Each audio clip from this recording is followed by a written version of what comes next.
বন্ধুরা, বাবলি রান্নাঘরে তোমাদের অনেক অনেক স্বাগত জানাই। আশা করি তোমরা অনেক ভালো আছো, সুস্থ আছো, আমিও ভালো আছি। তো আজকে আরেকটা রেসিপি শেয়ার করব, ভিডিওটা শুরু থেকে শেষ অবধি দেখার অনুরোধ রইল।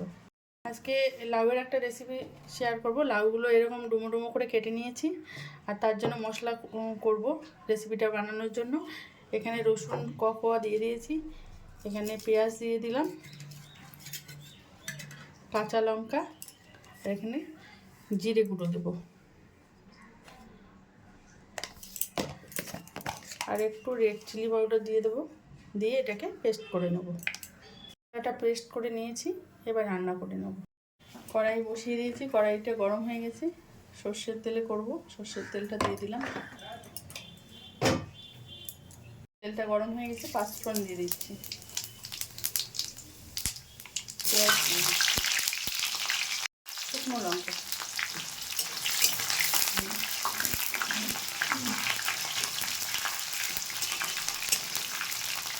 লাউটাকে দিয়ে দিচ্ছি।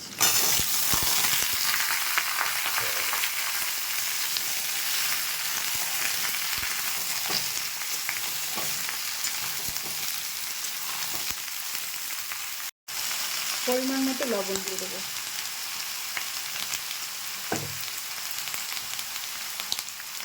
পরিমাণ মতো হলুদ,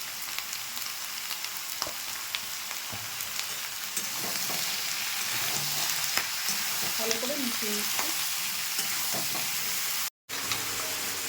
একটু ঢাকা দিয়ে দেবো, ঢাকাটা তুলে নিয়েছি।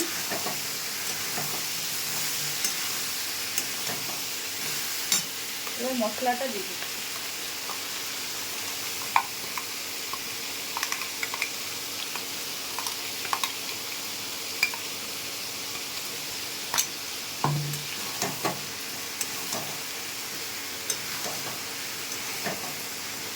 এটাকে একটু কষিয়ে নেব,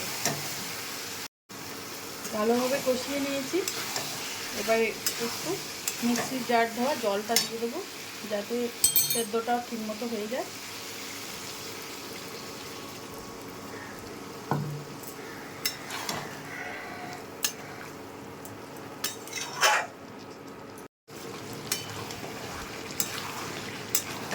একটু নেড়ে দেবো।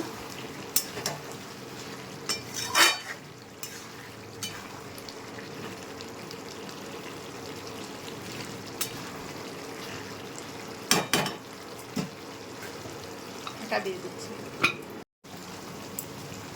আপনাদের আমি 15 মিনিট পরে দেখাচ্ছি। লাউটা কিন্তু সেদ্ধ হয়ে গেছে একদম। তো একটু গরম মশলার গুঁড়ো দেবো,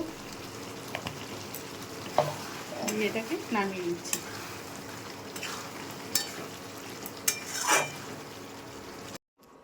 বন্ধুরা, লাউয়ের তরকারিটা নামিয়ে একটা বলে আমি সার্ভ করে দিয়েছি। তো আপনারা অনেক রকম লাউয়ের তরকারি করেছেন, এভাবে একবার ট্রাই করে দেখবেন, খেতে খুব সুস্বাদু হয়। তো আপনারা একবার ট্রাই করবেন, আশা করি ভালো লাগবে।